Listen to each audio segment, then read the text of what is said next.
أعوذ بالله من الشيطان الرجيم بسم الله الرحمن الرحيم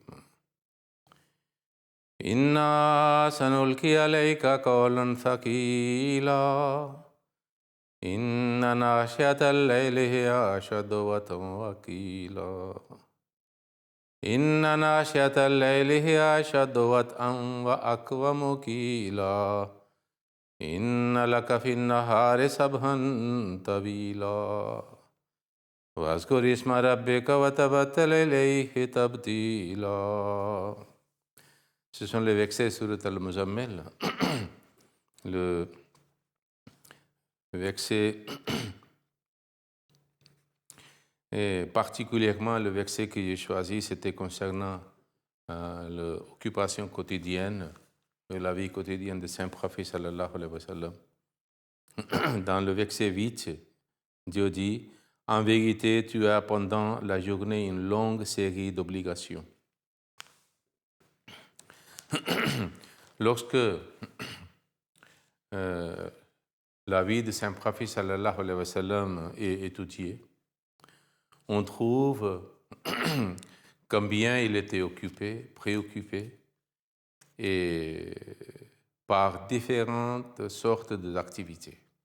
Donc nous allons parcourir du matin jusqu'au soir pour avoir une idée, c'est-à-dire la vie dans la journée de la vie de Saint-Prophète sallallahu alayhi wa sallam. La première chose qu'il faisait, il se réveillait, c'est-à-dire environ à minuit, des fois un peu tard le minuit, des fois avant minuit. Et lorsqu'il se réveillait, il priait. Alhamdulillah alladhi ahyana ba'da ma amatana wa ilayhi nushur. Toutes les louanges appartiennent à Allah, chez lui, qui nous a fait vivre après notre mort. Wa ilayhi nushur, et vers lui sera notre résurrection. Donc, cela montre que il croyait qu'à tout moment, son Seigneur, son Créateur, pour le rappeler. Okay. Donc, le sommeil est aussi mentionné par lui comme une mort. Et c'est une glorification, un remerciement, une façon de reconnaissance avec Dieu qui a donné la vie à nouveau. Puis il faisait ablution. S'il avait besoin de prendre la douche, il prenait la douche. Il faisait le mouchoir, dentifrice, parce qu'il aimait beaucoup, pour nettoyer ses dents et laver sa bouche. Et puis, il commençait à faire des supplications, de prières de tahajjud. Vie nafal, il faisait de tahajjud et le 3 vitres. Parce que vitre, il ne le faisait pas après l'isha. Il faisait dodo, mais après 4, il faisait une petite pause. Puis après, la prière de tahajjud qui est très longue, très belle, nous avons déjà appris dans nos durus précédents. Il faisait un petit repos en attendant l'appel de Bilal radhiyallahu anhu. Et après l'appel, au moment de la prière, alors il venait informer le Saint-Prophète sallallahu alayhi wa sallam que c'est l'heure de prière. En attendant, et puis il faisait 2 sunnates qui étaient très légères par rapport certainement à son tahajjud. Mais des fois, il reposait un peu, et quand quelqu'un lui demanda quel est l'état de ce repos, par exemple, il dit que Anaya tanamani wala yanamu qalbi. Mes yeux dorment, mais mon cœur ne dort pas. Ça veut dire c'est-à-dire cet état de ce petit repos. Et aller dans la mosquée pour diriger la prière de Fajr. Comme je dis qu'il avait la coutume, tradition de faire les 2 sunnats de Fajr qui sont obligatoires, même dans le voyage, alors il faisait chez lui. Et Fidèle attendait, donc il allait diriger la prière de Fajr. Après la prière de Fajr, il faisait le zikr, et tout le monde faisait le zikr. Et puis il tournait vers ses disciples, adorateurs, et puis il commençait une discussion informelle. Ok, il y avait plusieurs sujets de ce discours. Des fois, c'est-à-dire, régulièrement, il demandait à ses disciples si quelqu'un a un rêve, un songe, une vision quelconque. Et alors, lorsque les fidèles croyants racontaient la grâce divine à travers le rêve, il interprétait. Et des fois, il mentionnait ses propres rêves et visions aussi. Okay? Puis les Sahaba, des fois, posaient des questions, ils répondaient pour l'éducation, pour l'enseignement. Puis il voyait quelque chose anormal, alors il l'expliquait. Et puis, Sahaba aussi, des fois, ils se rigolaient, par exemple, des fois, ils racontaient des événements, c'est-à-dire des choses de l'époque pré-islamique. Et des fois, ils éclataient de rire. Alors, le Saint-Prophète s'amusait bien en voyant, en souriant, il l'écoutait. Donc, ce n'était pas quelque chose de tense, c'était informel. Alors, cette session était bien animée. Okay?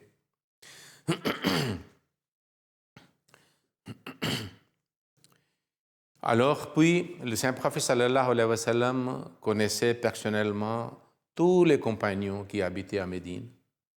Et c'était, c'est-à-dire sa façon de leur éducation et son concern et affection pour ses disciples, que lorsqu'il ne voyait pas quelqu'un pendant 3 jours, régulièrement, qu'il ne vient pas à la mosquée. Donc, il demandait auprès de ce fidèle. Et s'il apprenait qu'il était parti pour le voyage, alors il priait pour le bon retour, pour le succès dans son affaire. Et si, c'est-à-dire, on lui dit qu'il est malade, il est souffrant, alors il se rendait visite pour demander ses nouvelles, pour prier s'il est malade, pour la bonne guérison. Et le matin, les enfants venaient avec différents récipients, c'est-à-dire dans lesquels il y a l'eau ou lait, des choses comme ça. Alors pour chercher, demander bénédiction du Saint-Prophète. Alors le Saint-Prophète sallallahu alayhi wa sallam mettait sa main, ses doigts pour bénir. Alors, content, souriant, satisfait, il retournait chez eux.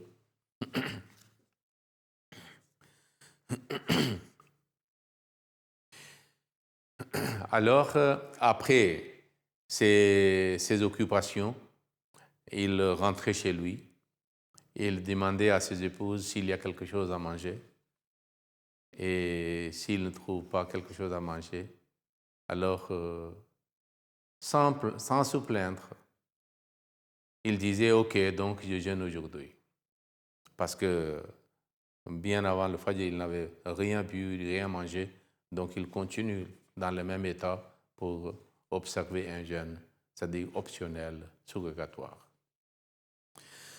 Cela montre que la vie de Saint-Prophète sallallahu alayhi wa sallam était très simple. Des fois, il n'arrivait pas à prendre le repas 3 fois par jour.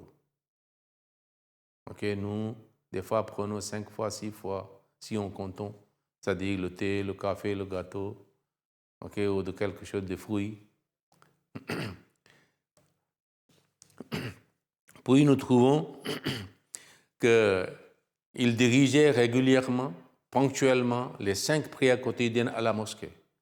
Même s'il allait très loin de la mosquée pour certaines choses, régler les affaires, réconciliation, décider, c'est-à-dire dans les conflits des gens, mais il rentrait à l'heure de prière pour diriger les 5 prières. Durant sa vie, on a remarqué que seulement peut-être c'était 2 fois qu'il n'a pas pu diriger la prière, mais il avait participé parce qu'il est venu en retard à cause de son travail très important loin de la mosquée. Il dirigeait chaque vendredi, faisait le sermon, sermon de Eid, les 2 Eid, Il dirigeait aussi les autres prières aussi, parce que il y a la prière de éclipse lunaire et solaire, il y a la prière d'Istisqa pour demander, supplier Allah de donner l'eau et la pluie après la sécheresse et la famine. Okay? Il priait des fois aussi le Salat al-Zuha ou l'Ishraq. Okay? C'est environ quand le soleil est bien élevé. Le soleil est bien levé, donc il... À la maison, alors il mettait la main à la pâte, participait dans les travaux domestiques de ses épouses, son serviteur.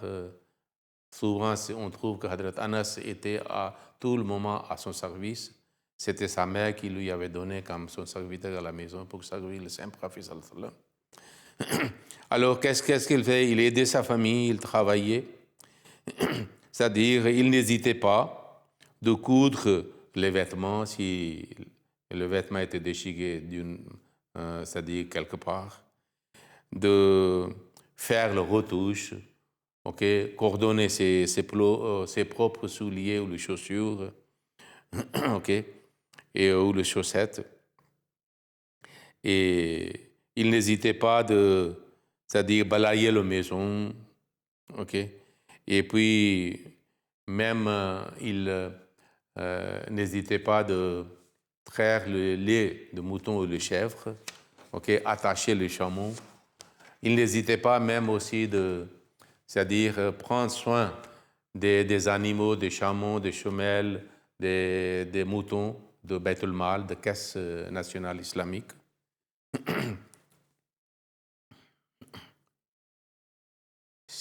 S'il apercevait que ses voisins ont un problème quelconque, sans aucune hésitation, avec toute franchise, il présentait ses services et il les aidait, okay, jusqu'à traire leurs moutons pour eux.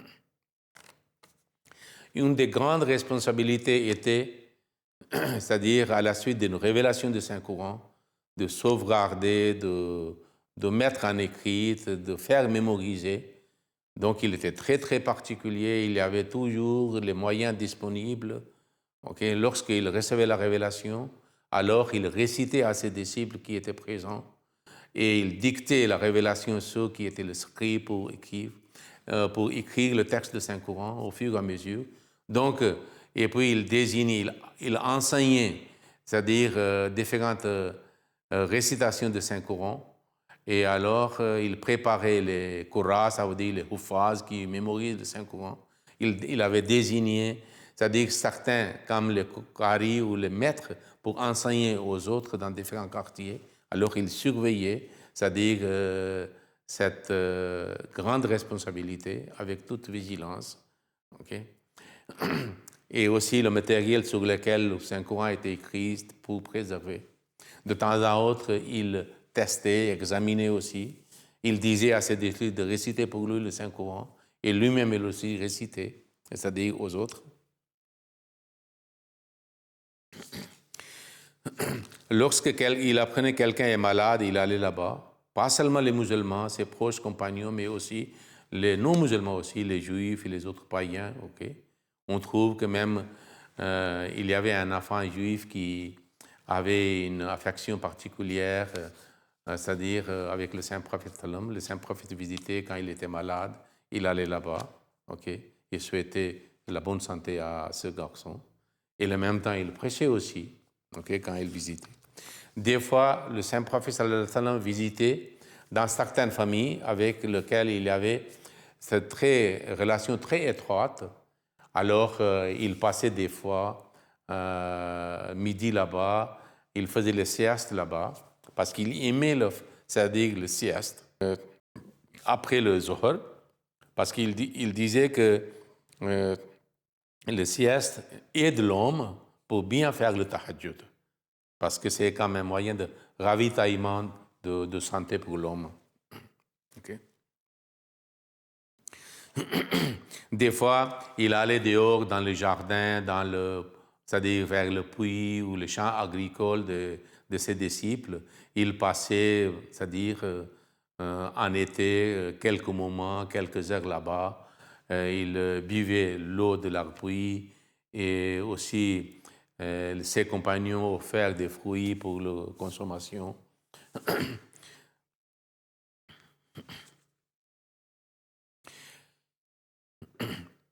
Après le Asr, comme chaque épouse avait, c'est-à-dire son tour, et le saint prophète passait, c'est-à-dire la nuit et la journée chez elle, mais chaque jour après le Asr, ok? Chaque jour après le Asr, il visitait ses épouses. Chaque épouse, il visitait. Et puis après le Maghrib, toutes les épouses se réunissaient, c'est-à-dire pour rencontrer le saint prophète chez c'est-à-dire son épouse qui a le tour de saint prophète. Alors, elle venait, c'est-à-dire si le saint prophète est chez Aïcha, toutes les femmes venaient chez Aïcha. Si c'est chez Hafsa, toutes les femmes venaient chez Hafsa. Après le Maghrib, il rencontrait, il leur demandait. Ok. Donc, c'était aussi une occasion d'éducation, d'enseignement aussi, et de plaisanterie, c'est-à-dire les liens sont renforcés, réconciliation est réalisée comme ça. Le saint prophète n'aimait pas dormir avant l'Isha. Okay? Il faisait le sieste après le Zohar et n'aimait pas dormir avant l'Isha. Il n'aimait pas aussi de réveiller longtemps, tardivement après l'Isha. Sauf des exceptions, parce que des fois, il y a des affaires très importantes. Donc, le saint prophète appelait Abu Bakr et Omar pour faire une consultation quelconque. Okay? Sinon, il dormait après l'Isha, parce que ainsi, il disait qu'on peut se réveiller très tôt pour faire le tahajjud de la prière nocturne. Okay? Nous remarquons aussi que des fois, les visiteurs non musulmans des autres villes et villages venaient. Des fois, les Sahaba qui habitaient hors de Médine, ils venaient pour visiter le saint prophète sallallahu alayhi wa sallam. Et des fois, ils recevaient les délégations, tout en respectant, honorant, comme ce sont les gens respectables de leur peuple respectif. Alors le saint prophète sallam les accueillait. Il avait des habits particuliers pour les accueillir. Il parlait avec eux. Il offrait hospitalité. Des fois, lui-même, il offrait l'hospitalité. C'est-à-dire à ces gens-là pour montrer que combien ils sont importants pour le saint prophète sallallahu alayhi wa sallam. C'est-à-dire il avait aussi l'habitude d'offrir les cadeaux à ses disciples. Et les disciples aussi offraient des cadeaux à lui. Mais en échange, certainement, il offrait le cadeau, c'est-à-dire en réponse, en réaction, mieux qu'eux. Des fois, les compagnons de villageois venaient offrir leurs fruits, leurs légumes, leurs cadeaux de village. Alors le saint prophète sallallahu alayhi wa sallam disait à un de ses compagnons, dont le nom était Zahir, que le Zahir est notre ami villageois. Il nous apporte des cadeaux de village et nous sommes ses amis de ville. Et alors, il lui offrait aussi des cadeaux. Et puis, quand il est à la maison, après une longue journée, il dormait très vite, mais sur le lit aussi. Comme le matin, quand il se réveille, il se souvient de Dieu. La nuit, lorsqu'il est sur le lit, alors il faisait certains zikr. De Surat Fatiha, Ayatul Kursi, les 3 derniers cool. Le Mawfazatain, surtout le Mawfazatain. Et puis il priait. Allahumma bi ismika amutu wahya. Oh Allah. Avec le souvenir de votre nom, en mentionnant votre nom. Amutu, je meurs. Ça veut dire, je dors. Wa ahya, et Inch'Allah, par votre nom, avec votre nom, et je me réveillerai. Il y aurait le deuxième vie. Et on remarque aussi que et puis le saint prophète dormait à côté droite, sous la tête sur sa main droite, vers le Qibla. Et après, dans le sommeil, on peut changer la position, ça c'est une autre chose. Mais on a remarqué que lorsque le saint prophète changeait sa position, et on attendait qu'il glorifiait Dieu. Il se souvenait de son maître céleste. c'était sa vie quotidienne. Commencer, débuter avec le nom d'Allah, la grâce étant reconnaissant envers lui de lui accorder la vie. Et la nuit, lorsqu'il dormait avec le nom d'Allah. Ok. Allahumma salli ala Muhammadin wa ala ali Muhammadin wa barik wa sallam innaka hamidun majid.